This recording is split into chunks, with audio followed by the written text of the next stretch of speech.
you've got to keep tabs on the fixed income market as all the tariff drama unfolds. Now, what I'm specifically looking at here is the US 30-year Treasury bond. So these are futures. And then we're going to look at the 10-year yield.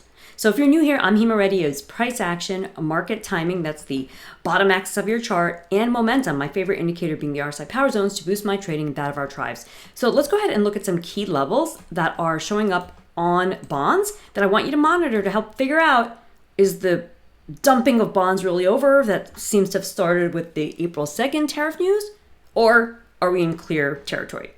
Well, one thing we know as a fact is that even with the April 9th announcement that there's going to be a 90-day tariff pause, we now have an outside range on April, right? Doesn't matter where we close, we're still going to be higher than March's high and lower than March's low.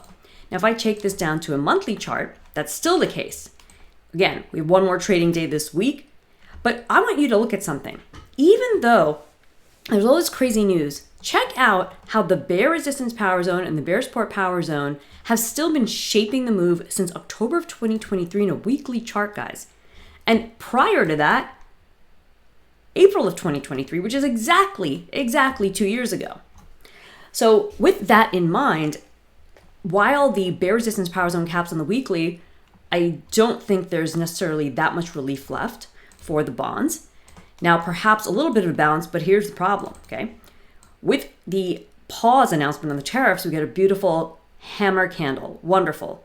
But today's action on Thursday did not confirm it. We didn't get a close above. We didn't even get a close above the body of the candle. That's not good news.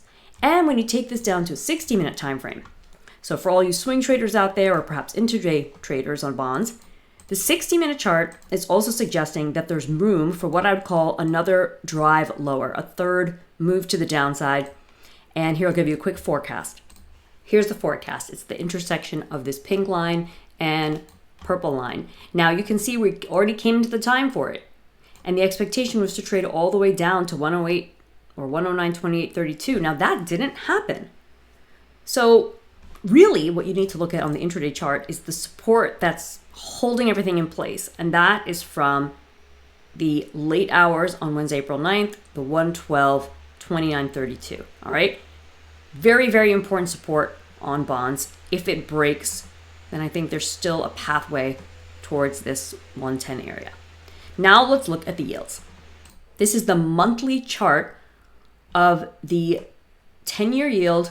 And in order to get the actual number, you would just take this and move the decimal over one. So it's showing as 43.94. You just take the decimal, be 4.39. Okay, that reflects the actual 10-year interest rate.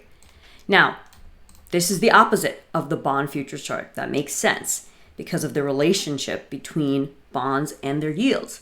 But the thing is, when you look at this now, it also has an opposite relationship in the shift on the RSI power zones. Look how beautifully we held the bull support power zone back in September and have been trying to recover on the monthly chart. Still overall within a consolidation like on the futures. But now let's look at this on the weekly chart. On the 10-year yield, this is not an outside bar range like it was on the bonds. However, we have been holding near some prior oversold levels. I teach a concept of exactly how to use this to look at the RSI power zones versus itself on a specific security in the advanced RSI power zones course. But what I really want to focus on right now is where are we headed on the 10-year? How much more upside or downside should we expect?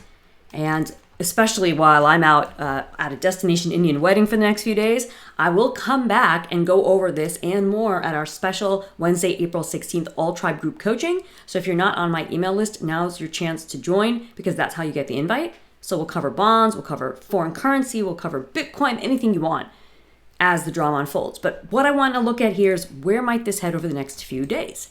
All right, so now let me take it down to daily. And here we are.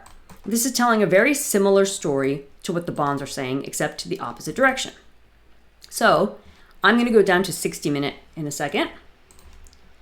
Here we are. Now this is going to look a little choppier than on the futures chart, but it's the same idea. And here it is. If the 10-year continues higher after working off its recent overbought conditions and holding this low at 9 a.m. on Thursday, April 10th, well, there's upside potential to 45.91. So that would be a 4.59% 10-year, and to do so relatively soon. Now, here's the thing about the way I forecast, which I teach in my loss forecasting trading system.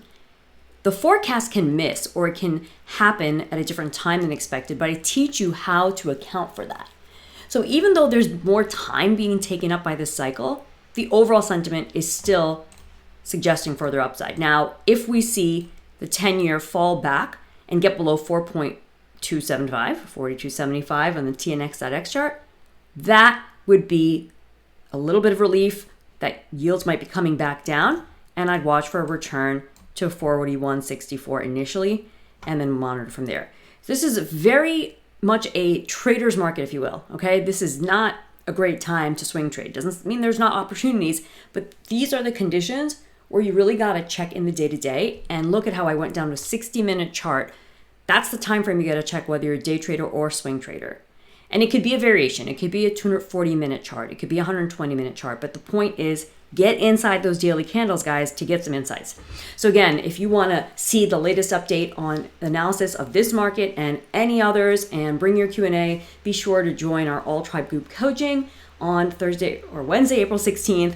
I'm already losing track of days because I have a little vacation family trip planned in here. Hopefully the markets are kind to you in the meantime. I will see you when I'm back on the computer on Tuesday, and our team is there to support. Now, if you found value in this video, please give it a like, drop a comment down below, subscribe to my channel if you haven't already, and I'll catch you soon.